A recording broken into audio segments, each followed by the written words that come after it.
IT గురించి మన అందరికీ తెలుసు. ఈ సెక్టర్ వలన చాలా అభివృద్ధి జరుగుతూ ఉంది. చాలా కొత్త ఉద్యోగాలు వస్తున్నాయి. కొత్త ఉపాధి కల్పించడం, మన రాష్ట్ర యువతకి అట్లాంటి ఉపాధి అవకాశాలు కల్పించడం. సో ఇది ఒక గోల్ ఉంది. సో గత 10 సంవత్సరాల నుంచి. సో గవర్నమెంట్ ఈ మధ్య చాలా ఫ్రీబీస్ వస్తున్నాయి. అవును. ఇప్పుడు లెట్స్ ఏ ఫ్రీ బస్ అనే అనుకోండి. ఆ ఫ్రీ బస్ ఇవ్వడానికి మనీ ఎక్కడి నుంచో డైవర్ట్ అయ్యి ఇక్కడికి వస్తుంది. హైదరాబాద్లో ఐకియా సెటప్ జరిగింది కదా సార్. సో దాంట్లో మీరు మేజర్ రోల్ ప్లే చేసినారు ఆ సెట్టింగ్ అప్లో. యూజువలీ ఇండియాలో కమ్యూనిటీస్ మధ్యలోనే బిజినెస్ ప్రాక్టీసెస్ చాలా డిఫరెంట్ ఉంటాయి. తెలంగాణకి ఆ స్థాయి వరకు రీచ్ అయ్యే అవకాశం వస్తే ఆ ప్రాజెక్ట్ ఖచ్చితంగా మేము లాగిస్తాము. ఎందుకంటే మా ప్రెజెంటేషన్ చాలా స్ట్రాంగ్గా ఉంటుంది. మేము ప్రిపేర్డ్గా వెళ్తాము. పీపుల్ స్టిక్ అ పోస్టర్, అంటే ఈ డెవలప్మెంట్ అన్నిటికీ KTR sir is the reason అని. దో మీలాంటి స్ట్రాంగ్ ఆఫీసర్స్ తనతో పాటు వర్క్ చేస్తున్నప్పటికీ that is the notion. But కొత్త ముఖ్యమంత్రి గారు, కొత్త ఐటీ అండ్ ఇండస్ట్రీస్ మినిస్టర్ గారు మాకు ఒకటే చెప్పారు. సార్, యూత్ పాలిటిక్స్లోకి ఎట్లా ఎంటర్ అవ్వచ్చు? Hello everyone, welcome to the RRR show రా అండ్ రియల్ విత్ రోహిత్. ఈ ఎపిసోడ్లో మన గెస్ట్ శ్రీ జైష్ రంజన్ ఐఏఎస్ గారు. ఇతను special chief secretary of information technology, electronics and communications, also industries and commerce. గవర్నమెంట్లో ఇంత పెద్ద అఫీషియల్ అయిన ఇతను ఎంత క్యాజువల్ అండ్ ఎంత బాగా మాట్లాడినారో, యాజ్ అ కామన్ పర్సన్తో మనం ఎట్లా మాట్లాడుకుంటాం అంత ఇన్సైట్ఫుల్ ఉండే ఎక్స్పీరియన్స్ కూడా. నేను ఒక పెద్ద పొజిషన్, మీరు ఒక వేరే పొజిషన్ అనే డిఫరెన్సే అనిపించలే నాకు. Hope you will like it. చాలా మాట్లాడుకున్నాం తన చైల్డ్హుడ్, తన వర్క్ గురించి, పాత గవర్నమెంట్, కొత్త గవర్నమెంట్, ఇంకా ఏం ఇనిషియేటివ్స్ తీసుకుంటున్నారు, జాబ్ సీకర్స్కి ఎట్లా జాబ్స్ ఇవ్వబోతున్నారు, హైదరాబాద్ని ఎట్లా డెవలప్ చేయబోతున్నారు, పాలసీస్ చాలా డిస్కస్ చేసినాం. ఇది ఒక వైడ్ ఆస్పెక్ట్లో మీకు నాలెడ్జ్ బేస్ దొరుకుతుంది. మీరైతే ఈ ఛానల్ని సబ్స్క్రైబ్ చేసుకోవడం మిస్ అవ్వద్దు. ఇంకా మంచి మంచి గెస్ట్స్ అందరూ మన ఛానల్లోకి వస్తూ ఉంటారు. సో సబ్స్క్రైబ్ చేయడం మిస్ అవ్వకుండా ఈ వీడియోని మిగతా వాళ్ళందరికీ షేర్ చేయండి.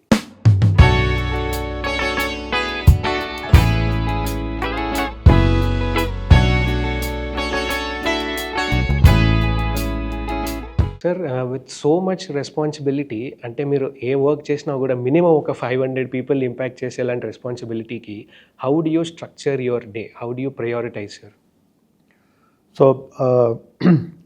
ఒకటి, చాలా సంవత్సరాల నుంచి, ఆల్మోస్ట్ 20 సంవత్సరాల నుంచి నేను ఒక మంచి అలవాటు పెట్టుకున్నాను.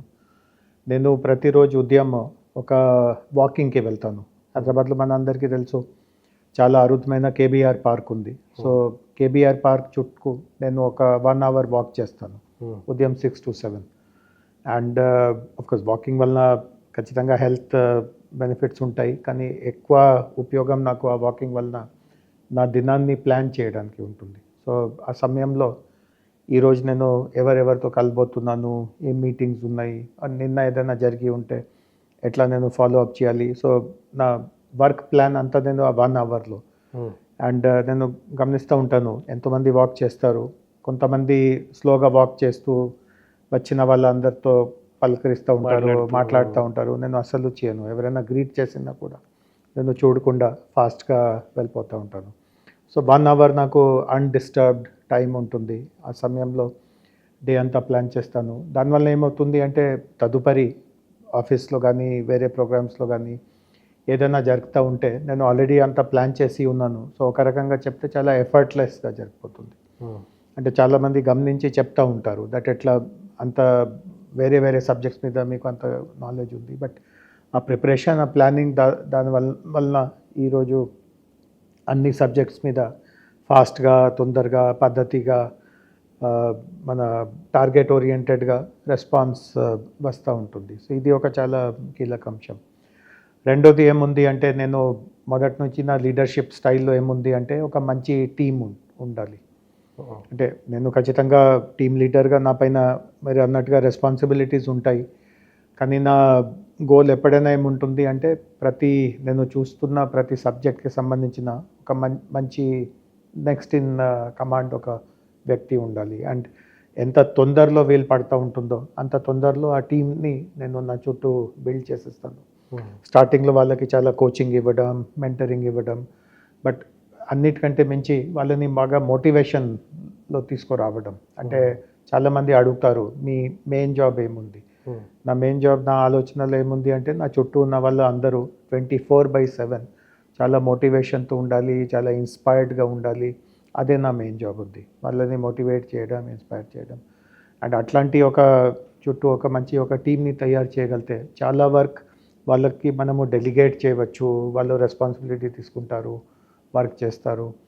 సో చాలా సందర్భంలో కొంతమంది నా గురించి చెప్తూ ఉంటారు దట్ మీరు ఆఫ్కోర్స్ వర్క్లో రిజల్ట్స్ చూపిస్తూ ఉన్నారు, కానీ సిటీలో జరుగుతున్న ప్రతి ప్రోగ్రాంలో మీరు కనిపిస్తారు, మీరు స్పోర్ట్స్ ఎక్కడైనా జరుగుతూ ఉంటే అక్కడ కనిపిస్తారు, ఎక్కడైనా కల్చరల్ ప్రోగ్రామ్స్ జరుగుతూ ఉంటే అక్కడ కనిపిస్తారు, ఏదైనా లిటరేచర్కి సంబంధించిన ఉంటే. సో ఎట్లా మీరు మేనేజ్ చేస్తారు? సో వాస్తవికంగా దీనికి జవాబు ఏముంది అంటే వర్క్ నా దగ్గర వచ్చే వర్క్ చాలా లిమిటెడ్గా ఉంటుంది. మ్యాక్సిమం వర్క్, మెజారిటీ వర్క్ నా దగ్గర ఉన్నటువంటి టీం వాళ్ళే క్లోజ్ చేసేస్తారు, మేనేజ్మెంట్. యా. సో ఈ రూపంలో అంటే మన వర్క్ పైన కూడా మంచి రిజల్ట్స్ తీసుకురావడం. అండ్ అందరూ చెప్తారు వర్క్ లైఫ్ బ్యాలెన్స్ చాలా ముఖ్యం ఉంది, చాలా అవసరం ఉంది. సో అది నేను చాలా మంచిగా పాటించుకోగలుగుతున్నాను. వర్క్ మీద రెస్పాన్సిబిలిటీస్ ఖచ్చితంగా నేను చిత్తశుద్ధితో నిర్వహించుకోగలుగుతున్నాను. బట్ మిగతా సమయంలో నాకు ఏం రుచులు ఉన్నాయి, నాకు ఏం ఇంట్రెస్ట్ ఉందో దానికి కూడా సముచితంగా నేను సమయం కేటాయించుకోగలుగుతున్నాను. Sir, what is administration in simple terms? అంటే ఒక పర్సన్ బయటికి వచ్చి మార్నింగ్ నుంచి రాత్రి వరకు ఏదైనా చేయాలనుకుంటే ఐఏఎస్ ఆఫీసర్ కానీ ఎనీ ఆఫీసర్ కానీ what is he accountable for? అంటే ఏమి ఇది జరిగింది కాబట్టి ఇది ఐఏఎస్ ఆఫీసర్ వల్ల రెస్పాన్సిబుల్, ఇది జరిగింది ఇది ఐఏఎస్ ఆఫీసర్ వల్ల రెస్పాన్సిబుల్, అట్లాంటివి ఏమైనా సింపులర్ టర్మ్స్లో ఎక్స్ప్లెయిన్ చేయగలరా? నేను చేయగలను. సో ఇప్పుడు ఎట్లా ఉంది అంటే ఎక్కడైనా కేంద్ర స్థాయిలో కానీ రాష్ట్ర స్థాయి, మనందరికీ తెలుసు మన దేశంలో 2 పరిపాలనలు ఉంటుంది. ఒకటి కేంద్ర పరిపాలన ఉంటుంది, ఒకటి రాష్ట్ర స్థాయిలో రాష్ట్ర పరిపాలన ఉంటుంది. సో కేంద్ర పరిపాలన కింద మినిస్ట్రీస్ ఉంటాయి, అంటే వేరే వేరే సబ్జెక్ట్స్ చూడడానికి వేరే మినిస్ట్రీస్ ఉంటాయి. రాష్ట్ర స్థాయిలో డిపార్ట్మెంట్స్ అంటారు. సో రాష్ట్రం చేసే జనాలకి ఉపయోగపడే సబ్జెక్ట్స్ అన్నిటినీ వివిధ డిపార్ట్మెంట్స్ మధ్యలో కేటాయించడం జరిగింది. సో మన రాష్ట్రంలో ఉదాహరణకి 36 డిపార్ట్మెంట్స్ ఉన్నాయి. సో నేను నా డిపార్ట్మెంట్ గురించి చెప్తాను ఉదాహరణ కోసం. సో నాది ఒక ఐటీ అనే ఒక డిపార్ట్మెంట్ ఉంది, అంటే నేను 2 చూస్తాను, ఇండస్ట్రీస్ ఒకటి, ఐటీ ఒకటి. సో ఐటీలో ముఖ్యంగా రాష్ట్ర ప్రభుత్వం ఆలోచన ప్రకారం 5 మెయిన్ ప్రయారిటీస్ తీసుకుపెట్టడం జరిగింది. ఒకటి ఏముంది అంటే ఈరోజు ఐటీ గురించి మన అందరికీ తెలుసు, ఈ సెక్టర్ వలన చాలా అభివృద్ధి జరుగుతూ ఉంది, చాలా కొత్త ఉద్యోగాలు వస్తున్నాయి. సో హైదరాబాద్ మరియు ద్వితీయ శ్రేణి నగరాల్లో ఐటీ విస్తీర్ణం చాలా ఉండాలి, చాలా కంపెనీస్ ఇక్కడికి రావాలి, ఇక్కడే ఆఫీస్ పెట్టుకోవాలి, కొత్త వాళ్ళకి జాబ్స్ ఇవ్వాలి. సో ఇది ఒక గోల్ ఉంది. సో ఒక ఐఏఎస్ ఆఫీసర్గా నా బాధ్యత ఏముంటుంది అంటే ఈ కంపెనీస్ ఎవరు, అంటే ఏ కంపెనీస్ ఈరోజు ఐటీలో కొత్త మన వర్క్ చేస్తూ ఉన్నారు, ఇండియాలో ఎంతమంది ఉన్నారు, ఇండియాలో లేని వాళ్ళు ఎవరెవరు ఉన్నారు, ఆల్రెడీ ఇండియాలో ఉన్న వాళ్ళు కూడా ఏమైనా ఎక్స్పాన్షన్ చేస్తున్నారా. సో ఈ సమాచారం ఎప్పటికీ అప్పుడు సేకరించుకుంటూ ఆ కంపెనీలో ఎవరితో మాట్లాడితే, ఎవరికి హైదరాబాద్లో ఉన్నటువంటి విశిష్టతల గురించి చెప్తే వాళ్ళు వేరే సిటీస్కి వెళ్లకుండా హైదరాబాద్ వైపే వస్తారు. సో ఇది ఒక మెయిన్ గోల్ ఉంది, దట్ ఎక్కువ కంపెనీస్ని హైదరాబాద్లోకి తీసుకురావడం, వాళ్ళ వలన కొత్త ఉపాధి కల్పించడం, మన రాష్ట్ర యువతకి అట్లాంటి ఉపాధి అవకాశాలు కల్పించడం. సో ఇది ఒక గోల్ ఉంది. సో గత 10 సంవత్సరాల నుంచి, అంటే తెలంగాణ ఏర్పడిన తర్వాత నుంచి చూస్తూ ఉంటే హైదరాబాద్లో ఈ రంగంలో మంచి అభివృద్ధి జరిగింది. 10 సంవత్సరాల క్రితం ఎన్ని కంపెనీస్ ఉండేవి, ఎంతమందికి ఉపాధి ఉండేవి, దాంతో పోలిస్తే ఈరోజు 3 రెట్లు 4 రెట్లు ఆ సంఖ్య పెరిగింది. సో అన్నీ నా వల్లనే జరిగింది అని నేను అనలేను, బట్ ఈ రంగంలో నేను కొంత బాధ్యత తీసుకున్నాను. అంటే ఒక పద్ధతిగా కంపెనీస్తో మాట్లాడడం, కంపెనీస్తో కలవడం, కంపెనీస్కి హైదరాబాద్లో ఏమేం ప్రభుత్వం ఇస్తుంది, ఈకోసిస్టమ్ ఎట్లా ఉంటుంది, ఇతర సిటీస్లో లేనివి ఇక్కడ ఎట్లా ఉంటాయి, ప్లస్ వాళ్ళకి ఏమైనా ప్రత్యేకంగా ఆలోచన ఉంటే రాష్ట్ర ప్రభుత్వం అందులో కూడా ఎట్లా సహకరిస్తుంది, అన్ని వాళ్ళని చాలా సాఫీగా తెలియపరచడం, వాళ్ళని బాగా కన్విన్స్ చేయడం, అది ఇందులో నేను ఒక రకంగా చెప్తే బాగా సక్సెస్ అయినట్టుగా నాకు ఈరోజు అనిపిస్తూ ఉంది. రెండో ఏముంది అంటే ఈరోజు అంటే ప్రభుత్వం సంగతి చూస్తే చాలామంది అంటారు ప్రభుత్వానికి టెక్నాలజీతో పెద్ద సంబంధం ఉండదు, కానీ వాస్తవంగా టెక్నాలజీ వినియోగం వలన ప్రభుత్వానికి కూడా చాలా ఎఫిషియన్సీ పెరుగుతుంది. చివరిలో ప్రభుత్వానికి జనాలతో ఎంతో ఇష్యూస్లో మాట్లాడేది ఉంటుంది, కలిసేది ఉంటుంది, వాళ్ళకి కొన్ని డెలివరీస్ అందించేది ఉంటుంది. వాటి అన్నిటి వెనక మనము టెక్నాలజీని మంచిగా ఉపయోగించుకోగలిగితే, టెక్నాలజీ వలన రాష్ట్ర ప్రభుత్వం పడుతున్న కార్యక్రమంలో కూడా మంచి ఎఫిషియన్సీ వస్తుంది, రిజల్ట్స్ మంచిగా వస్తుంది, లీకేజెస్ ఉండదు. జనరల్గా ప్రభుత్వం గురించి బయట ఒక ఆలోచన ఎట్లా ఉంటుంది అంటే 100 పని చేస్తూ ఉంటే దాంట్లో 60, 70, 80 మాత్రమే జనాలకి కరెక్ట్గా అందుతుంది, మిగతా అంతా మధ్యలో ఎక్కడ పోతుంది. సో టెక్నాలజీ ఉపయోగం వల్ల ఇవన్నీ లేకుండా కూడా చేయవచ్చు. సో రాష్ట్ర ప్రభుత్వం తరఫున ఇది ఒక ఇంపార్టెంట్ ధ్యేయంగా మేము పెట్టుకొని ఉన్నాము. దట్ ప్రభుత్వంలో కూడా అన్ని విభాగాల్లో, అన్ని డిపార్ట్మెంట్స్లో టెక్నాలజీ చాలా వేగంగా ఉపయోగించుకోగలగాలి. సో ఇది కూడా 10 సంవత్సరాల క్రితం చూస్తే టెక్నాలజీ వినియోగం ఒక స్థాయిలో ఉంటే ఈరోజు కనీసం దానికి 5-6 రెట్లు మనము మంచిగా పైగా తీసుకువెళ్ళడానికి వీలైంది. సో అది కూడా చాలా ఒక పద్ధతిగా చేయడం జరిగింది. ఏ డిపార్ట్మెంట్లో వాళ్ళు ఏం పని చేస్తారు, ఎట్లాంటి టెక్నాలజీస్ ఉన్నాయి, ఆ టెక్నాలజీ వాళ్ళకి ఎట్లా నేర్పించాలి, ఆ టెక్నాలజీ పైన ఆ డిపార్ట్మెంట్లో పని చేస్తున్న వాళ్ళకి ఎట్లా నమ్మకం కల్పించాలి. సాధారణంగా టెక్నాలజీ మీద కొన్ని అపోహలు కూడా ఉంటాయి. కొంతమంది అనుకుంటారు చాలా మేధ ఉంటేనే టెక్నాలజీ వాడుకోగలము, మేమెవరో పిహెచ్డి వాళ్ళు కాదు, కంప్యూటర్ సైన్స్ మేమెవరో చదవలేదు, సో టెక్నాలజీ అంటే ఎట్లా. కొంతమందికి భయం ఉంటుంది, అంటే చాలా టెక్నాలజీ వాడుకుంటే మా ఉద్యోగం ఏమైనా పోతుందా, అంత టెక్నాలజీ ద్వారా నడుస్తుందా. సో అట్లాంటి భయాలు, అపోహాలకి గురి అవ్వకుండా టెక్నాలజీ వినియోగాన్ని ఎట్లా ఒప్పుకోవాలి, దాన్ని ఎట్లా దాంట్లో పాలు పంచుకోవాలి, ఇట్లాంటివి కూడా ఒక పద్ధతిగా, స్ట్రాటజీగా దాన్ని ముందుకు తీసుకువెళ్ళే ఉంది.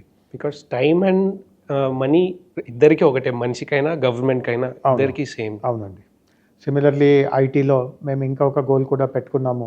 ఈరోజు మన అందరికీ తెలుసు ఇన్నోవేషన్ చాలా జరుగుతూ ఉంది. అండ్ ఒక మంచి కోఇన్సిడెన్స్ ఉంది, మనం ఇప్పుడు టీ హబ్లో మాట్లాడుతున్నాము. సో మన రాష్ట్రంలో కూడా ఎంతోమంది యువతలు ఉంటారు, చదువుకున్న వాళ్ళు ఉంటారు, మంచి ఆలోచన కూడిన వాళ్ళు ఉంటారు. సో వాళ్ళకి ఒక దారి చూపడానికి ఇన్నోవేషన్ ప్రోగ్రామ్స్ తీసుకురావాలి, technology innovation, technology entrepreneurship. So ఈ ఉద్దేశంతో ఈ టీ హబ్ లాంటి సంస్థలు కూడా ఏర్పాటు చేయడం, వాటిని పకడ్బందీగా నడిపించడం. ఇక్కడ ఎవరికి ఇట్లాంటి ఒక ప్రాథమిక స్థాయిలో ఏదైనా ఒక మంచి ఆలోచన కనిపిస్తూ ఉంటే వాళ్ళని దీంట్లో చేర్పించడం, ఆ ఆలోచనల్ని ఒక షేప్కి తీసుకురావడం, దాని ద్వారా సమాజానికి బాగా ఉపయోగపడినట్టుగా ఉండడం, వాళ్ళకి కావాల్సిన అన్ని సహాయ సహకారం, ఫండింగ్ కావచ్చు, మెంటరింగ్ కావచ్చు, డేటా ఇవ్వడం కావచ్చు, ఏదైనా వాళ్ళకి అవసరం ఉన్నా తగిన సహాయం చేయడం. సో ప్రతి శాఖలో చివరిలో నేను ఈ ఉదాహరణ ద్వారా మీరు అడిగే ప్రశ్నానికి సమాధానంగా ఏం చెప్పబోతున్నాను అంటే, ప్రతి డిపార్ట్మెంట్లో వాళ్ళ కొన్ని గోల్స్ పెట్టుకుంటారు. సో మన ఎడ్యుకేషన్ విభాగంలో ఎడ్యుకేషన్కి సంబంధించిన గోల్స్ ఉంటాయి, ఆరోగ్య శాఖలో ఆరోగ్యకి సంబంధించిన గోల్స్ ఉంటాయి, మన విద్యుత్ శాఖలో విద్యుత్ సరఫరాకి సంబంధించిన గోల్స్ ఉంటాయి. సో ప్రతి గోల్స్ని మనము సాఫీగా, మంచిగా, వేగంగా, ఏమాత్రం దాంట్లో ఇబ్బందులు పడకుండా ఎట్లా ముందుకు తీసుకువెళ్ళగలుగుతాము, ఐఏఎస్ ఆఫీసర్స్ చేసే మెయిన్ బాధ్యత ఇదే ఉంటుంది. గోల్స్ ఏర్పాటు చేయడం, గోల్స్ని ఎట్లా సాధించాలి ప్లాన్ చేయడం, అండ్ వాటిని వాళ్ళ టీంతో హెల్ప్ తీసుకుంటూ దాన్ని మంచిగా అమల్లోకి తీసుకురావడం, ఇదే మెయిన్ వాళ్ళకి కర్తవ్యం ఉంటుంది. బట్ మన అందరికీ తెలుసు మనము ఒక డెమోక్రాటిక్ వ్యవస్థలో ఉన్నాము. సో ఆఫీసర్స్ వర్క్ చేసేది మినిస్టర్స్ దగ్గర. సో ప్రతి శాఖకి మినిస్టర్స్ ఉంటారు, మినిస్టర్స్ పైన చీఫ్ మినిస్టర్ ఉంటారు, మినిస్టర్స్ అందరూ సంయుక్తంగా క్యాబినెట్ ఫార్మ్ చేస్తారు. సో గోల్స్ ఏం పెట్టుకోవాలి, ఇవి అన్నీ చాలా సందర్భంలో ఇది మన చర్చ ద్వారా సాధించడం జరుగుతుంది. అంటే ఆఫీషియల్స్కి కొంత ఆలోచనలు ఉంటాయి, మినిస్టర్స్ కూడా వాళ్ళు జనాల మధ్య నుంచి వచ్చి ఉంటారు, జనాల ఆకాంక్షలు ఏమున్నాయో దాని మీద వాళ్ళకి కూడా మంచి అవగాహన ఉంటుంది. సో సమన్వయంగా ఆఫీషియల్స్కి ఇతర రాష్ట్రాల్లో ఏం జరుగుతూ ఉంది, తమిళనాడు ఏం చేస్తూ ఉంది, గుజరాత్లో ఏం జరుగుతూ ఉంది, కొన్ని సందర్భంలో జాతీయ టార్గెట్స్ కూడా ఉంటాయి. అంటే కేంద్ర ప్రభుత్వం అన్ని రాష్ట్రాలకి ఇట్లా చేయమని చెప్తా ఉంది. సో అవన్నీ అవగాహన ఆఫీషియల్స్కి ఎక్కువ ఉంటుంది. మినిస్టర్స్కి జనాలు ఏం ఆశిస్తున్నారు, వాళ్ళ పార్టీ కొన్ని మాటలు ఇచ్చి ఉంటారు, కొన్ని హామీలు ఇచ్చి ఉంటారు, సో అవి ఏమున్నాయి. సో రెండింటిని సమన్వయం పరుచుకుంటూ డిపార్ట్మెంట్ పరంగా గోల్స్ ఏర్పాటు చేయడం జరుగుతుంది. అండ్ గోల్స్ మీద ప్లాన్ వేయడం, అమలు చేయడం, మినిస్టర్స్కి కంటిన్యూస్గా బ్రీఫ్ చేస్తూ ఉండడం, వాళ్ళ సలహాలు సూచనలు తీసుకుపోవడం, ఇదే ఆఫీసర్స్ చేసే మెయిన్ పని ఉంటుంది. ఓకే సార్, స్పీకింగ్ అబౌట్ హామీలు మీరు అన్నారు కదా ఇప్పుడు. అవును. సో గవర్నమెంట్ ఈ మధ్య చాలా ఫ్రీబీస్ వస్తున్నాయి. అవును. ఇప్పుడు లెట్స్ ఏ ఫ్రీ బస్ అనే అనుకోండి. ఫ్రీ బస్ ఒక పర్సన్ ఫ్రీ బస్ అనే ఆ, ఒక ఒక హామీని వినియోగించుకుంటున్నారు అంటే అతను బ్యాక్ ఎండ్లో ఇంకేం కోల్పోతున్నారు అంటే కనిపించేది ఫ్రీ బస్. ఆ ఫ్రీ బస్ ఇవ్వడానికి మనీ ఎక్కడి నుంచో డైవర్ట్ అయ్యి ఇక్కడికి వస్తుంది. సో అది అది సాల్వ్ అవ్వడానికి, ఫ్రీ బస్ సాల్వ్ అవ్వడానికి మంచి ఎక్కే ఆ ఫెసిలిటీని యూజ్ చేసుకునే పర్సన్ ఇంకేం కోల్పోతున్నాడు బ్యాక్ ఎండ్లో. సో ఈ విషయం మీద చాలా చర్చ జరిగింది. ఈ మధ్యలో కూడా చాలా చర్చలు జరుగుతున్నాయి. నా వ్యక్తిగత అభిప్రాయం ఏముంది అంటే వెల్ఫేర్ కూడా ప్రభుత్వానికి ఒక ముఖ్యమైన బాధ్యత ఉంది. ఎందుకంటే సమాజంలో ఇంకా చాలా వివక్షతలు ఉన్నాయి, చాలా పేదరికం గురి అవుతున్న వాళ్ళు కూడా ఉన్నారు. తర్వాత మనందరికీ తెలుసు సమాజంలో దళిత్ బహుజన్ వర్గాన్ని వాళ్ళు ఉన్నారు. వాళ్ళు ఎన్నో జనరేషన్స్గా వాళ్ళు వివక్షతలు గురి అయ్యారు. సో లెవెల్ ప్లేయింగ్ ఫీల్డ్ లేదు. అంటే అందరూ ఒక సమానమైన అవకాశాలు పొంది ఉంటే, అందరిలో ఒకే రకమైన సామర్థ్యం ఉంటే అప్పుడు ఎవరికి ప్రత్యేకంగా ఏదో ఒకటి అదనంగా ఇవ్వాల్సిందిగా అవసరం ఉండదు. జస్ట్ బేసిక్ సహాయం చేస్తే అందరు వాళ్ళ మెరిట్ బట్టి వాళ్ళు ముందుకి ఎంతవరకు అయినా వాళ్ళు వెళ్ళగలరు. కానీ మన సమాజంలో అండ్ ఈవెన్ డెవలప్డ్ కంట్రీస్లో, యుఎస్కి మనము వెళ్ళినా, యూరోప్కి వెళ్ళినా అక్కడ కూడా పేదవాళ్ళు ఉన్నారు, హోమ్లెస్ ఉన్నారు, బ్లాక్స్ ఉన్నారు, డిప్రైవ్డ్ వాళ్ళు ఉన్నారు. సో ప్రభుత్వకి కొంత బాధ్యత ఉంటుంది అట్లాంటి వాళ్ళ పట్ల. కొంత అయినా అంటే మిగతా వాళ్ళకంటే ఎక్కువ డబ్బులు ఖర్చు చేయడం, వాళ్ళ కోసం కొన్ని ప్రత్యేకమైన ప్రోగ్రామ్స్ చేయడం, ఇది అవసరం ఉంటుంది సాధారణంగా. సో ఫ్రీబీస్గా అట్లా మనము చూడవద్దు. సో ఇప్పుడు ఉదాహరణకి ఫ్రీ బస్సెస్ ఉన్నాయి. మనము ఫ్రీ బస్ ఇస్తూ ఉంటే దాని వెనక కోర్స్ కొంతవరకు డబ్బు ఎక్కడి నుంచి వస్తుందో మనము ఆలోచించాలి. బట్ దాని వెనక ఇంకా కొన్ని రకంగా మనము ఆలోచించాల్సిందిగా అవసరం ఉంది. సపోజ్ ఈ బస్ ఫ్రీగా లేదు అనుకో. సో ఉదాహరణకి నా ఇంట్లోనే ఒక ఆమె పని మనిషిగా వస్తుంది. మా ఇంట్లో ఉదయం వచ్చి మొత్తం దినానికి వంట చేసి ఒక 2-3 అవర్స్ ఉండి పని చేసి ఆమె వెళ్ళిపోతుంది. ఆమె బస్లోనే వస్తున్నట్టుగా నాకు అవగాహన ఉంది. సో ఈ ఫ్రీ బస్ లేని అప్పుడు ఆమె రోజుకి బస్ టికెట్ కొనేది. అంటే నాకు తెలియదు ఎక్కడి నుంచి వస్తుందో, ఎంత పే చేస్తుందో. బట్ అనుకోండి రోజుకి ఒక 100 రూపాయలైనా ఆమె ఖర్చు చేసేది. నెలకి 3,000 రూపాయలు ఆమె ఖర్చు చేసేది. మేము కొంత శాలరీ ఇస్తాము, బట్ 3,000 ఎట్లయినా ఆమెకి ఖర్చు అయ్యేది. ఆమె అంత రిచ్ ఫ్యామిలీ నుంచి కాదు. మా ఇంటికి వచ్చి వంట మనిషిగా పని చేయడం అంటే దాని అర్థమే ఆమె చాలా ఏదో సమృద్ధి ఉన్న కుటుంబానికి చెందిన ఆవిడ కాదు. సో 3,000 ఖర్చు కూడా ఆమెకి ఒక రకంగా చూస్తే ఒక భారమే. బట్ సపోజ్ ఇది రేపు ఆమెకి ఏం బస్కి ఏం టికెటే అవసరం లేదు, ఫ్రీగా రావచ్చు. సో 3,000 ఆమె చేతిలో ఇన్కమ్ పెరుగుతుంది కదా.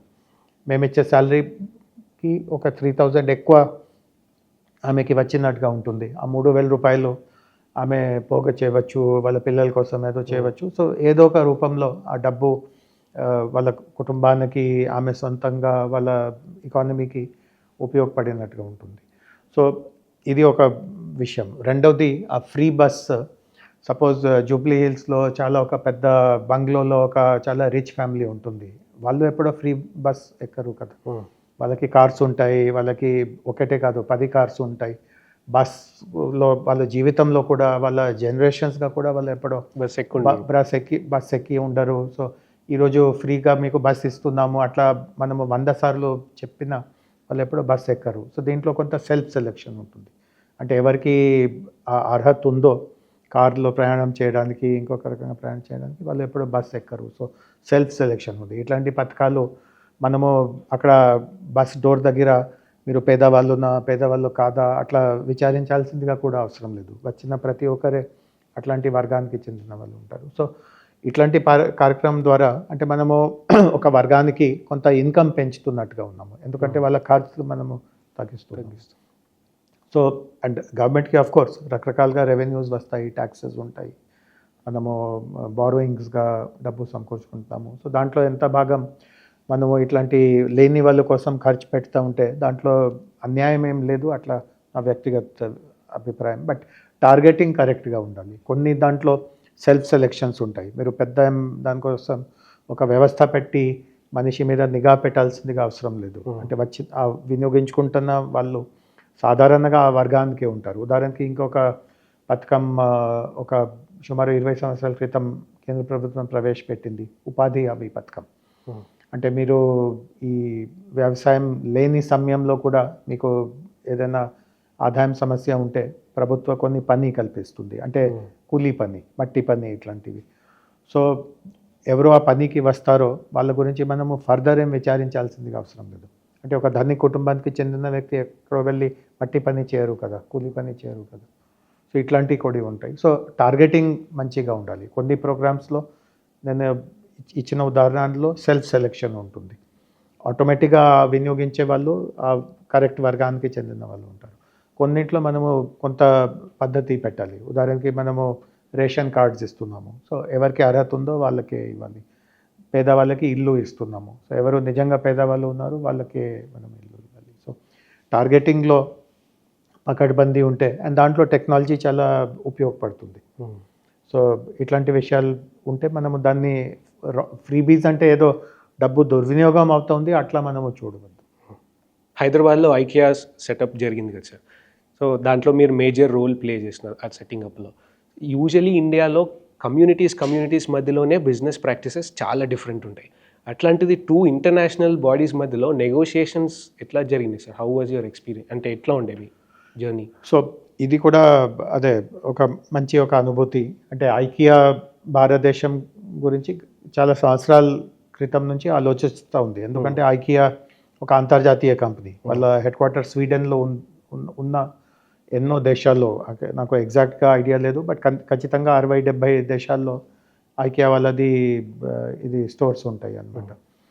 సో మాకు ఏం తెలిసింది అంటే ఐకియా ఆల్రెడీ గత 5-6 సంవత్సరాల నుంచి ఇండియా గురించి ఆలోచిస్తూ ఉంది. బట్ రకరకాలుగా వాళ్ళకి ఇష్యూస్ ఉన్నాయి. అండ్ స్వీడిష్ కంపెనీస్లో అంటే రూల్స్, చట్టము, రెగ్యులేషన్స్ వీటి మీద చాలా దీర్ఘంగా వాళ్ళు చాలా లోతుగా స్టడీ చేస్తారు. ఈ రూల్ మాకు అనుకూలంగా లేదు, ఆ చట్టం వల్ల మాకు ఇబ్బంది కలుగుతుందో వాళ్ళు ఎన్నైనా గుర్తించి పెట్టి ఉన్నారు. బట్ ఎవరో ఒకరు వాళ్ళకి ఇట్లాంటి సమాధానం ఇచ్చే పరిస్థితిలో లేదు. సో వాళ్ళు ఒకసారి ఒక స్టేట్ సెక్రటరీస్తో సెమినార్ పెట్టుకున్నారు. అప్పటికి ఇండియాలో వాళ్ళు అడుగు పెట్టలేదు. బట్ మాకు ఇన్ఫార్మల్గా ఏం తెలిసింది అంటే వాళ్ళు బెంగళూరు నుంచి స్టార్ట్ అవ్వాలి అట్లా ఆలోచన ఉండింది. సో అప్పుడు నేను ఇండస్ట్రీ శాఖలో కమిషనర్గా ఉన్నాము. మా ప్రిన్సిపల్ సెక్రటరీ ఇంకొక సీనియర్ ఆఫీసర్ ఉండేవారు. సో ఆయన ఆ ప్రోగ్రామ్కి వెళ్ళారు. అండ్ ఆ ప్రోగ్రాంలో ఆయన కూడా తెలంగాణ అప్పుడే కొత్త రాష్ట్రంగా ఏర్పడింది. సో తెలంగాణ గురించి ఆయన చెప్పి వచ్చారు.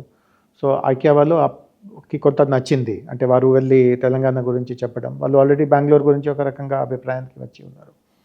బట్ ప్రిన్సిపల్ సెక్రటరీ గారు వాళ్ళకి మీరు హైదరాబాద్కి కూడా ఒకసారి వచ్చి చూడండి. సో తర్వాత వాళ్ళ టీమ్స్ వచ్చింది. అప్పుడు నేనే వాళ్ళతో డీల్ చేయడం, వాళ్ళకి అంత ఎక్కడెక్కడ ల్యాండ్స్ ఉండవచ్చు, ల్యాండ్స్ చూపించడం. తర్వాత ప్రిన్సిపల్ సెక్రటరీ గారు ఇది కూడా అధ్యయనం చేశారు. అంటే వాళ్ళకి ఏమేమి ఇబ్బందులు ఉన్నాయి. సో కొన్ని రూల్స్ అండ్ రెగ్యులేషన్స్ చాలా పాత కాలంవి ఉంటాయి. అంటే కొత్త బిజినెసెస్కి అవి అంత అనుకూలంగా ఉండదు. బట్ ఆయన అధ్యయనం చేసి ఆయన లిస్ట్ అవుట్ చేశారు దట్ చాలా రూల్స్ రాష్ట్ర ప్రభుత్వం పరిధిలోనే ఉంటాయి. అంటే కేంద్ర ప్రభుత్వానికి వీటితో సంబంధమే ఉండదు. అండ్ చిన్న చిన్న సవరణలు ఉన్నాయి. అంటే ఆ రూల్స్ సవరణం వలన ఏదో పెద్ద రాష్ట్రానికి నష్టం అయిపోతుంది అట్లాంటివి కూడా కాదు. కరెక్ట్.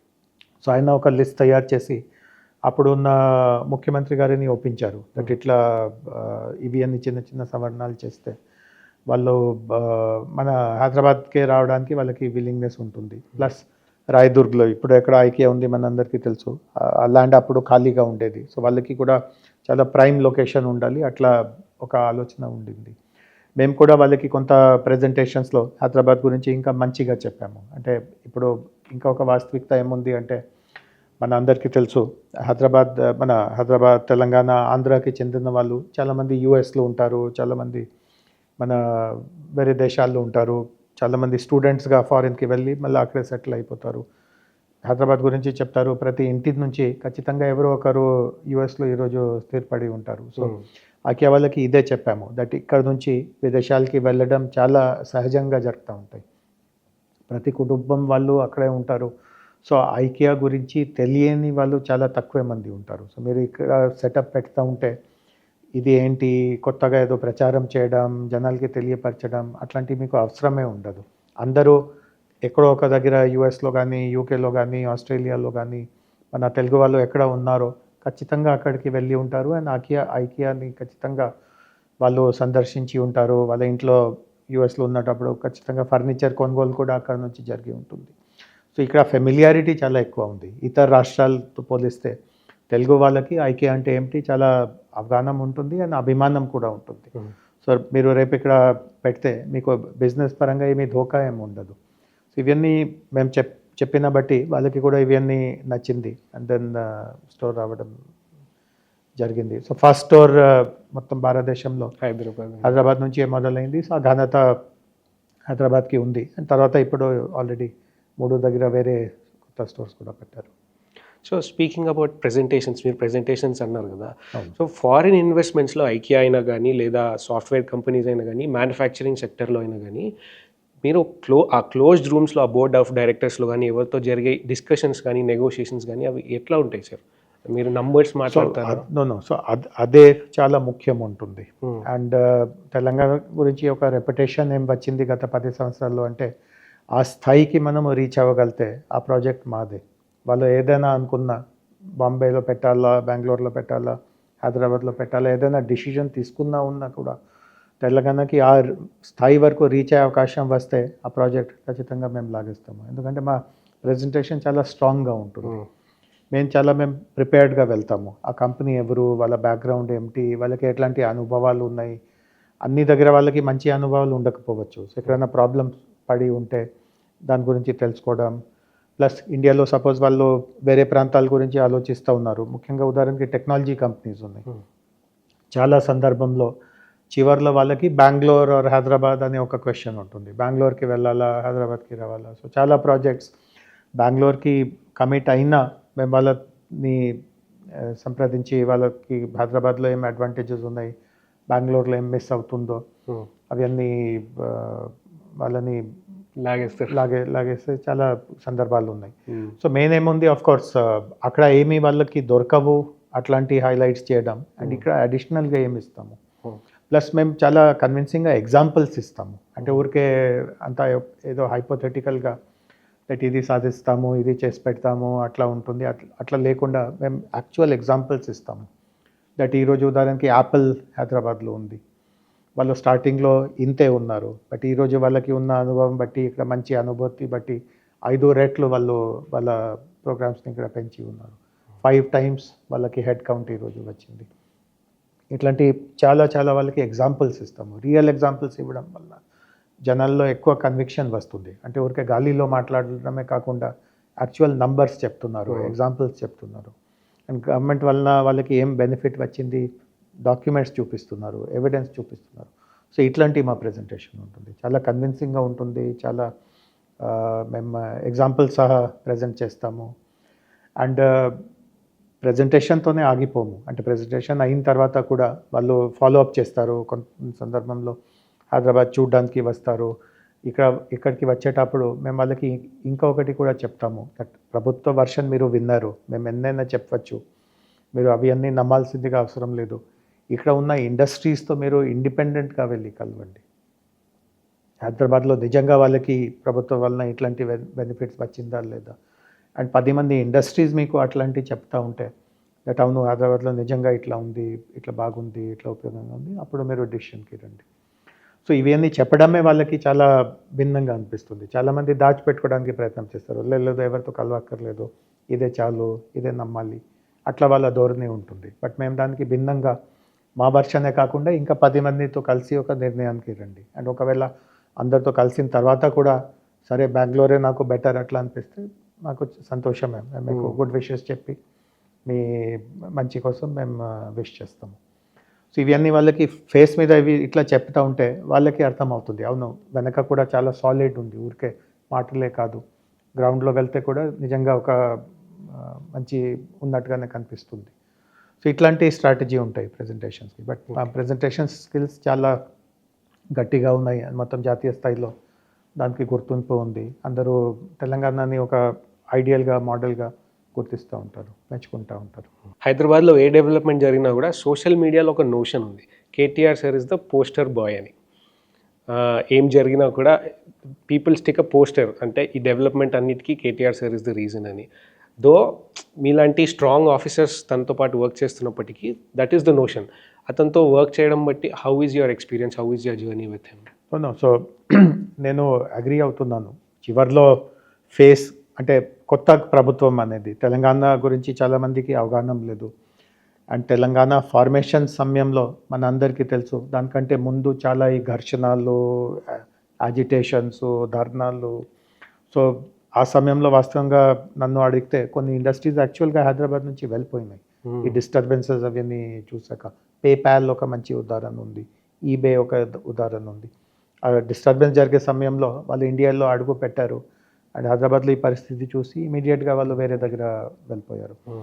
సో కొత్త స్టేట్ ఈ రూపంలో ఫార్మ్ అయింది. ఖచ్చితంగా జనాల్లో వాళ్ళలో ఉన్నటువంటి డౌట్స్ అవన్నీ మనము చాలా గట్టిగా దానికి సమాధానం చెప్పాల్సిందిగా ఉండింది. అండ్ అఫీషియల్స్గా మనం ఎంతైనా చెప్పినా చివరిలో అందరికీ తెలుసు భారతదేశం ఒక డెమోక్రసీ ఉంది, పొలిటికల్ లీడర్షిప్కే పై చేయి ఉంటుంది. సో వాళ్ళ వర్షన్ కూడా వినాలి.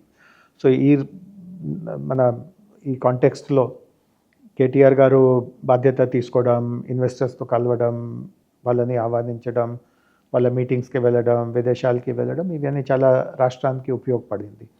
అండ్ నేను కూడా వారికి హెల్ప్గా ఉన్నాను. సో మాది మంచి ఒక టీం ఉండింది, మేము చాలా సాధించాము. బట్ దానికంటే కూడా ఒక హర్షణీయ విషయం ఏముంది అంటే మన అందరికీ తెలుసు 6 మాసాల క్రితం మనకు ఇక్కడ గవర్నమెంట్ చేంజ్ అయింది. బట్ కొత్త ముఖ్యమంత్రి గారు, కొత్త ఐటీ అండ్ ఇండస్ట్రీస్ మినిస్టర్ గారు మాకు ఒకటే చెప్పారు, దట్ గతంలో మొదలుపెట్టిన పాలసీస్ ఏదైనా రాష్ట్రానికి బాగా ఉపయోగపడి ఉందో వాటన్నిటినీ మనము కొనసాగాలి. అండ్ ముందు వాళ్ళకంటే కూడా మనము ఇంకా మంచి పని చేసుకోవాలి. వాళ్ళని అంటే ఇంగ్లీష్లో చెప్తా ఉంటే we will outperform that. వాళ్ళు ఇంతవరకు పని చేస్తే మనం అంతవరకు చేస్తాము. ఇది చాలా ఒక పాజిటివ్ సిగ్నల్ ఉంది దట్ రాష్ట్రంలో ఇండస్ట్రీస్, ఐటీకి సంబంధించిన పొలిటికల్ వాతావరణంలో ఏమీ చేంజ్ లేదు. ఏదైనా చేంజ్ ఉన్నా దానికంటే మించి వాళ్ళకి ఇండస్ట్రీస్కి బెనిఫిట్ ఇస్తున్నట్టుగా, వాళ్ళని వెల్కమింగ్ చేస్తున్నట్టుగా అట్లా ఉంటుంది. సో కంటిన్యూటీ చాలా అవసరం ఉంది. కొన్ని రాష్ట్రాల్లో మనము చూస్తాము గవర్నమెంట్ మారిన తర్వాత పాత పాలసీస్ అన్నిటినీ పక్కా పెట్టడము, ముందు వాళ్ళని క్రిటిసైజ్ చేయడం, ఇట్లాంటి సందర్భాల్లో ఇన్వెస్టర్స్లో కూడా చాలా కన్ఫ్యూజన్ వస్తుంది. అండ్ స్టెబిలిటీ ఉండదు ఈ రాష్ట్రంలో, అట్లాంటి ఒక ముద్ర పడిపోతుంది. ఇన్వెస్టర్స్ అటువైపు వెళ్ళడానికి కొంత భయపడతారు.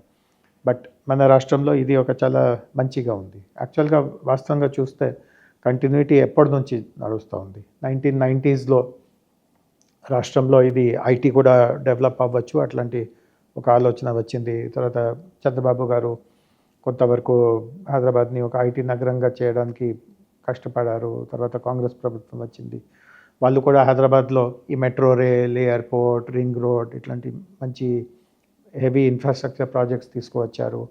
మళ్ళీ స్టేట్ డివైడ్ అయింది. టీఆర్ఎస్ ప్రభుత్వంలో 10 సంవత్సరాలు హైదరాబాద్లో ఇంకా ఐటీ ఇండస్ట్రీస్ రావాలి అట్లా ఉంది. అండ్ ఇప్పుడు ఉన్న గవర్నమెంట్ కూడా కంటే మించి కూడా మనం రిజల్ట్ సాధిస్తాము అట్లాంటి ఒక ధ్యేయం ఉంది. సో ఇక్కడ ఈ ప్రాంతానికి, నగరానికి ఇది చాలా చాలా మంచి ఇట్లా ఒక పరిస్థితి అనమాట. సో అఫీషియల్స్గా కూడా మాకు ఇట్లాంటి పరిస్థితుల్లో ఉండడం వల్ల చాలా ఎంకరేజ్మెంట్ వస్తుంది. ఎందుకంటే నేను చెప్పాను, కొన్ని ఇతర రాష్ట్రాల అనుభవం మా సమక్షంలో ఉంది, మేము చూస్తూ ఉంటాము. అక్కడ రెజీమ్ చేంజ్ అవ్వగానే పాత అంతా తీయడం, ధ్వంసం చేయడం. ఇక్కడ ఎట్లాంటి లేని వల్ల కంటిన్యూటీ ఉండడం వల్ల గవర్నమెంట్స్ ఏదో ఒక రోజు మారుతూ ఉంటాయి, దాంట్లో అంత మనము అవస్థపడాల్సిందిగా అవసరం లేదు. బట్ పాలసీస్లో కంటిన్యూటీ ఉండడం, అప్రోచ్లో కంటిన్యూటీ ఉండడం, ఇట్లాంటి టార్గెట్ పెట్టుకోవడం, దట్ ముందు వాళ్ళకంటే కూడా మనము మంచిగా చేస్తాము. ఇది చాలా ఒక మెచ్యూర్డ్ పరిపాలనా వ్యవస్థ అని మనం అనుకోవచ్చు. సార్, ఏ సిటీ అయినా సరే డెవలప్మెంట్ అంటే ఏంటి? ఫర్ ఎగ్జాంపుల్ హైదరాబాద్లోనే డెవలప్మెంట్ అంటే ఏంటి? ఒక కామన్ పర్సన్కి కనిపించేది బిల్డింగ్స్, ఇన్ఫ్రాస్ట్రక్చర్, అంటే రోడ్స్ కానీ ఇంకేదైనా కానీ ఎక్స్ప్లెయిన్ చేయాలంటే ఎట్లా ఎక్స్ప్లెయిన్ చేయొచ్చు డెవలప్మెంట్? అదే, సో సింపుల్గా నా వ్యూ అడగాల్సిందిగా ఉంటే నేను ఒకటే చెప్తాను, ప్రతి ఒక్కరికి వాళ్ళ కెపాసిటీకి తగినట్టుగా మీకు లైవ్లీహుడ్ అవకాశం ఉందా లేదా, ఆ సిటీ ఇవ్వగలుగుతా ఉందా లేదా, అదే ఆ సిటీలో అట్రాక్షన్ ఉందా లేదా, డెవలప్మెంట్ జరిగిందా లేదా, అట్లా మనం చెప్పచ్చు. సపోజ్ మీరు చాలా క్వాలిఫైడ్ వ్యక్తి, మీరు పెద్ద పిహెచ్డి పొంది ఉన్నారు, బెస్ట్ యూనివర్సిటీస్ నుంచి చాలా మీకు అనుభవం ఉంది, 10-20 సంవత్సరాలు మీరు ఫారెన్లో పనిచేసి ఉన్నారు. సో మీలాంటి టాలెంట్ని అబ్జార్బ్ చేసే ఇక్కడ కంపెనీస్ ఉన్నాయా? అది ఒక ఎక్స్ట్రీమ్. అంటే చాలా highly talented, highly qualified professional అట్లాంటి వాళ్ళ కోసం కూడా ఇక్కడ ఏమైనా ఆపర్చునిటీస్ ఉంటాయా? రెండో వరుసగా చూస్తే అస్సలు చదువు లేదు, ఏమీ స్కిల్స్ లేదు, ఏమీ నాలెడ్జ్ లేదు, ఏది నేర్చుకోలేకపోయారు, అట్లాంటి వ్యక్తి కూడా ఈ సిటీలో వచ్చి ఒక డీసెంట్గా బతుకోగలుగుతారా? సో ఈ రెండోటికి ఆన్సర్ ఎస్ ఉంటే ఆ ఎండ్లో ఉన్న వాళ్ళకి కూడా జరుగుతూ ఉంది, ఈ ఎండ్లో ఉన్న వాళ్ళ కోసం అంటే డీసెన్సీ ఉండాలి. మళ్ళీ ఏదో భిక్షాటన చేసి నేను నా పూట గడిపిస్తున్నాను, అది దాన్ని నేను డిగ్నిటీ అనే అన్నాను. డిగ్నిటీతో, డీసెన్సీతో. మీరు ఏం చదువుకోలేదు, బట్ చదువు లేని వాళ్ళకి కూడా కొన్ని అవకాశాలు ఉంటాయి. మీరు కొంత ఏదైనా ఒక వర్క్లో మీకు అవకాశం వస్తూ ఉంటే అండ్ అట్లాంటి మల్టిపుల్ ఆప్షన్స్ ఉండాలి.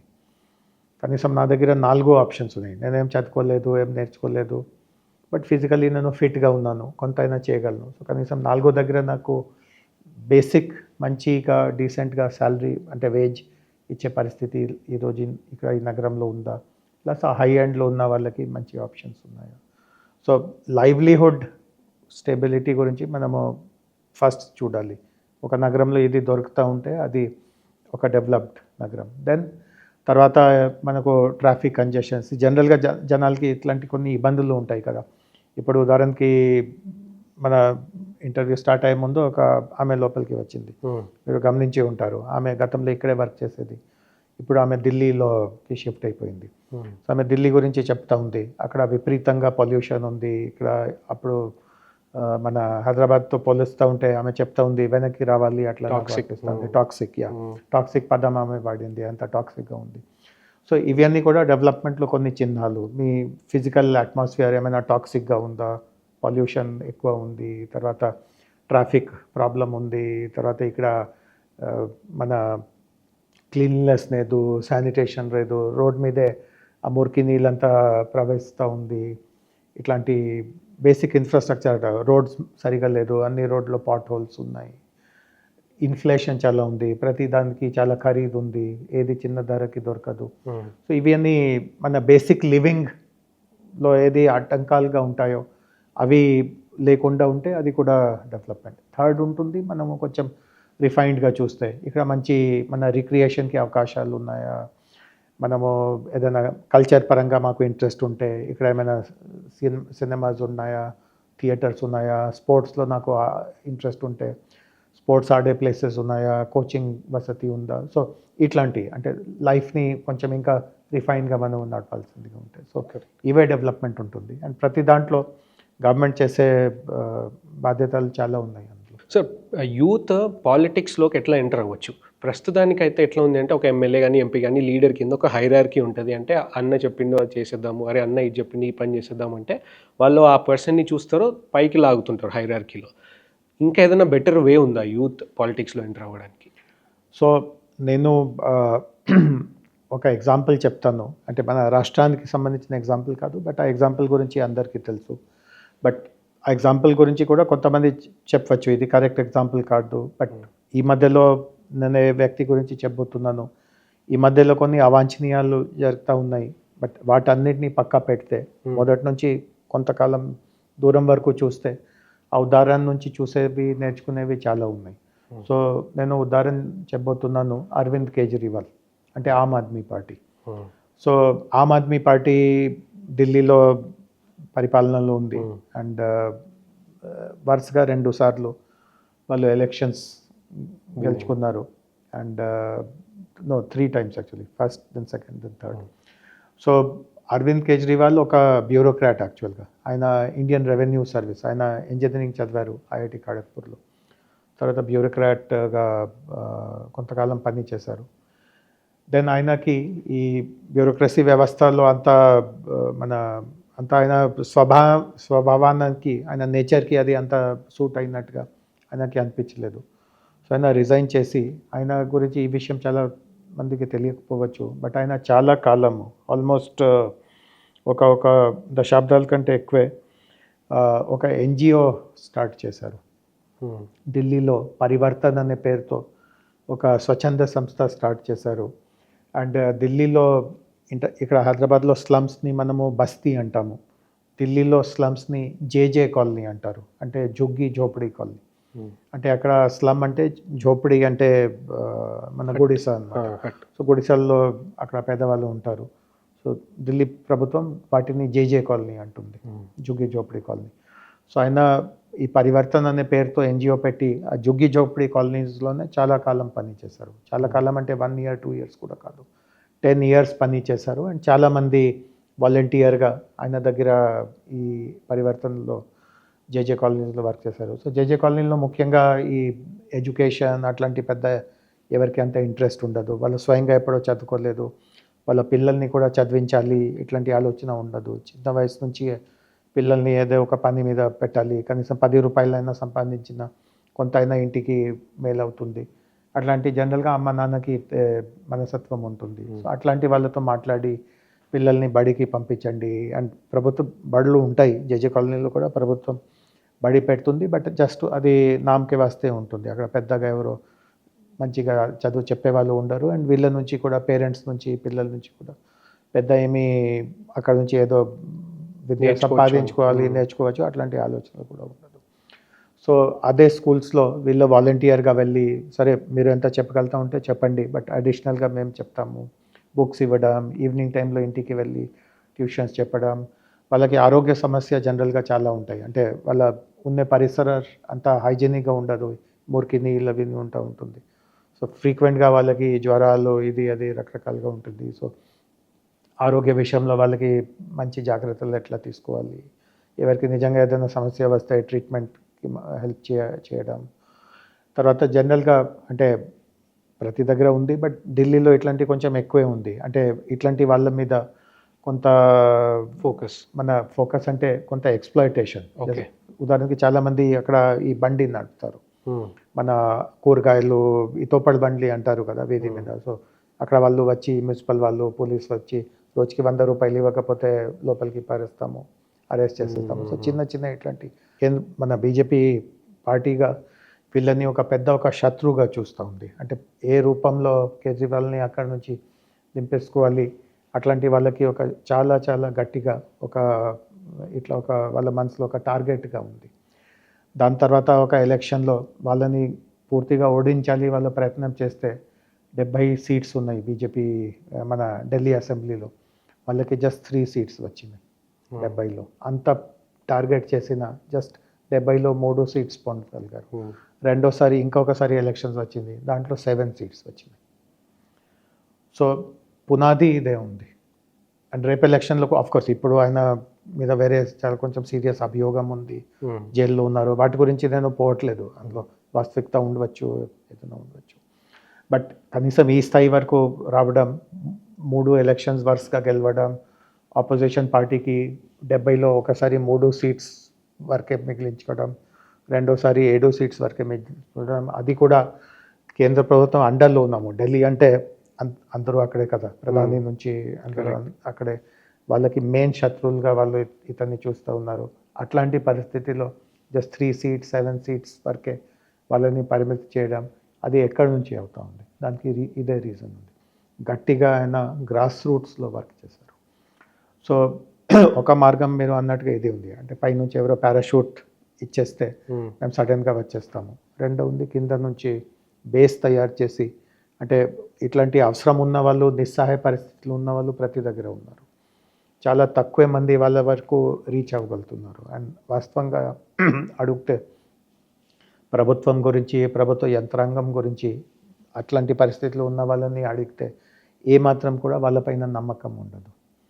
అంటే చాలా అట్లాంటి పేదరికంలో జొగ్గి జోపిడీ కాలనీలో ఉన్న వాళ్ళని అడిగితే ప్రభుత్వం మీద అభిప్రాయం ఏముందో, వాళ్ళ నుంచి ఒకే ఆన్సర్ వస్తుంది, దట్ వాళ్ళు ఎవరో మా కోసం కాదు, వాళ్ళందరూ ఓన్లీ ఉన్న వాళ్ళ కోసమే, పెద్ద పెద్ద మన సాహుకారులు, సేట్ల కోసమే వాళ్ళు పని చేస్తారు. పేదవాళ్ళతో పని చేయాలి, వాళ్ళ బాగు చేయాలి, అట్లాంటి ఎవరికి చిత్తశుద్ధి లేదు. సో అట్లాంటి జనాల దగ్గరికి వెళ్ళి అంత గట్టిగా పని చేసి వాళ్ళ మనసుని గెలుచుకోవడం, 10 సంవత్సరాలు 15 సంవత్సరాలు వాళ్ళ ప్రతి ఎలక్షన్లో వాళ్ళ ఓట్ వాళ్ళకి రావడం, ఇదే ఒక ఎస్టాబ్లిష్డ్ అండ్ స్టేబుల్ వే నాకు అనిపిస్తుంది. పైనుంచి కూడా మీరు కార్యకర్తగా ఎదిగి పైనుంచి పారాషూట్ అయ్యి రావచ్చు, బట్ స్థిరత ఉండదు. మీరు ఒక ఎలక్షన్ గెలవచ్చు, తర్వాత ఇంకొక అవ్వచ్చు. ఫస్ట్ సాలిడ్ ఇంపాక్ట్ గ్రాస్ రూట్స్లో ఇంపాక్ట్ క్రియేట్ చేసి ముందుకి రాగలితే దానికి ఏమీ ప్రత్యామ్నాయం లేదు అని నేను ఆమ్ ఆద్మీ పార్టీని ఒక ఉదాహరణగా చూసి చెప్పగలుగుతున్నాను. ఓకే సార్, మీ ఇన్ని ఇయర్స్ సర్వీస్లో మీరు వర్క్ చేసిన దాంట్లో మిమ్మల్ని మీ పర్సనల్గా కానీ కెరియర్ వైజ్గా కానీ చాలా ఇంపాక్ట్ క్రియేట్ చేసిన పర్సన్ కానీ ఏదైనా సిచ్యువేషన్ కానీ దాని గురించి చెప్పగలుగుతారా? మీ వాల్యూ సిస్టమ్ని ఇంకా ఎక్కువ ఇంప్రూవ్ చేసిన సిచ్యువేషన్ కానీ or any person if you want to name. నేను సిచ్యువేషన్ చెప్తాను. నా కెరియర్ బిగినింగ్లో నేను అప్పుడు ఉమ్మడి రాష్ట్రంగా ఉండింది. సో ఆంధ్ర రాష్ట్రంలో రాజమండ్రి దగ్గర ఒక ట్రైబల్ మన సముదాయం ఉంది. సో ఐటీడీ అంటారు. సో నేను అక్కడ ప్రాజెక్ట్ ఆఫీసర్గా కొంతకాలం, అంటే 2.5 సంవత్సరాలు అక్కడ వర్క్ చేశాను. సో మనము నమ్మము, కానీ ట్రైబల్స్, ఆ ప్రాంతంలో ఉన్నటువంటి ట్రైబల్స్ వాళ్ళు చాలా వెనకబడిగా ఉంటారు. వాళ్ళ విలేజెస్ చాలా సుదూరంగా ఉంటాయి. అంటే కొండలు ఎక్కి మన ఇది ఫారెస్ట్ అవన్నీ దాటి వాళ్ళ హ్యాబిటేషన్స్కి వెళ్ళాల్సిందిగా ఉంటుంది. అండ్ వ్యవసాయం కూడా చాలా వాళ్ళు బేసిక్గా చేస్తారు. వాళ్ళ ఇంటిలో ఏమాత్రం కూడా సదుపాయం ఉండదు. సో అట్లాంటి పరిస్థితిలో వాళ్ళు ఉండేవారు.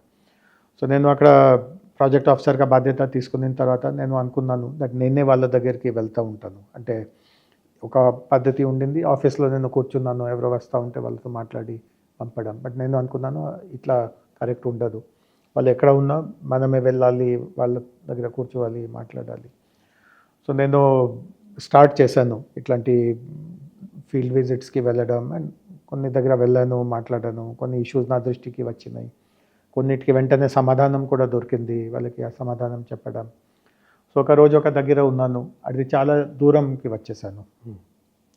చర్చ జరుగుతూ ఉండింది. అప్పుడు నాకు ఇట్లా వాచ్, ప్రతి ఒక్కరు వాచ్ పెట్టుకుంటారు.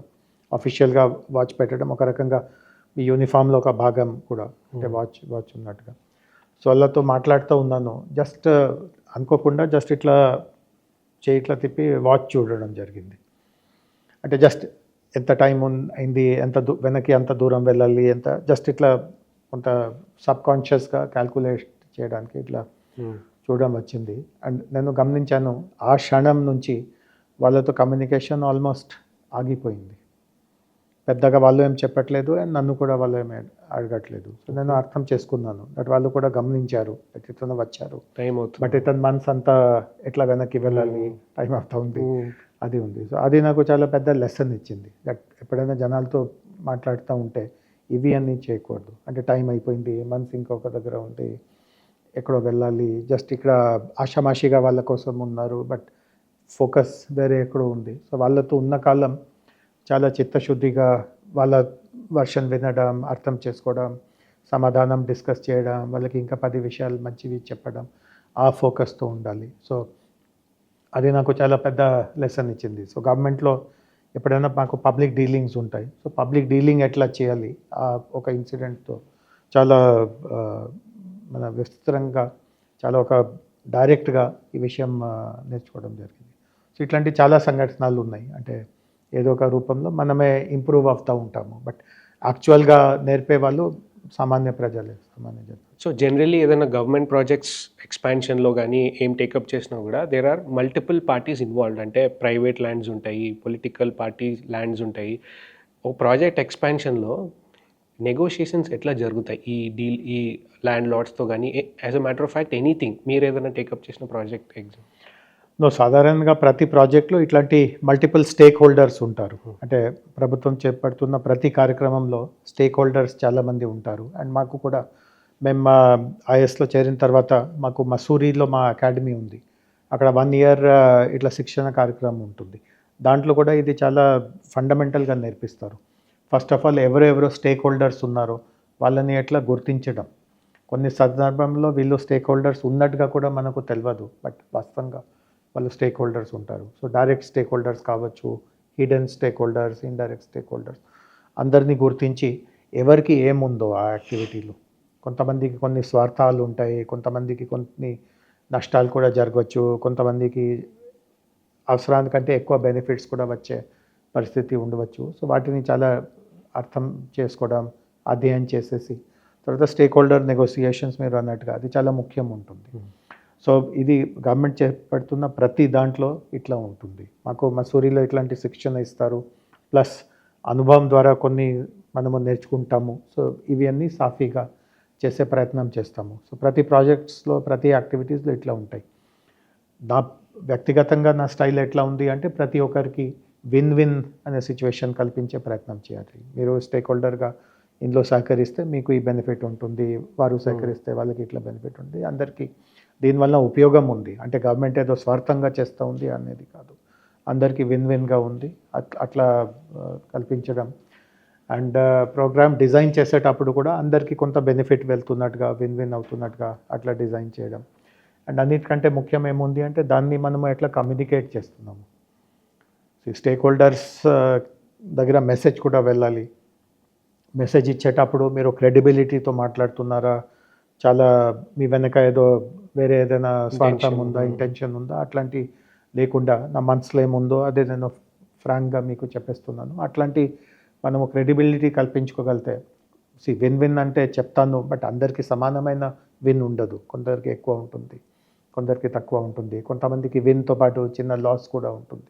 బట్ క్రెడిబిలిటీ ఉంటే ఏదో స్వార్థం లేకుండా జనాల కోసం ఇది జరుగుతూ ఉంది, మీరు సహకరిస్తే మీకు కూడా ఇట్లా వస్తుంది, అట్లాంటి కన్వే చేయగలితే. బట్ మీరు అడిగేది ఇది అంటే ఇంచుమించుగా ప్రతి యాక్టివిటీలో ఇట్లే ఉంటుంది. అండ్ ఆఫీషియల్స్గా ఇది మేము నేర్చుకొని వస్తాము. ఇదే మాకు ఒక స్కిల్ ఉంటుంది. కొంతమంది అనుభవం ద్వారా ఎక్కువ నేర్చుకొని ఈ స్కిల్ని చాలా మంచిగా డెవలప్ చేసి ఉంటారు, కొంతమంది ఇంకా చేస్తూ ఉంటారు. బట్ ఇది కూడా మేము చేసే రెస్పాన్సిబిలిటీస్లో ఇది కూడా ఒక మెయిన్ రెస్పాన్సిబిలిటీ. స్టేక్ హోల్డర్స్ మధ్యలో సమన్వయం ఎట్లా తీసుకురావాలి. Thank you very much for your time sir. మీరు 45 minutes ఇస్తా అన్నారు, దానికన్నా ఎక్కువ ఇచ్చినారు. I'm very much happy for you. How was your experience? బాగుంది. Thank you.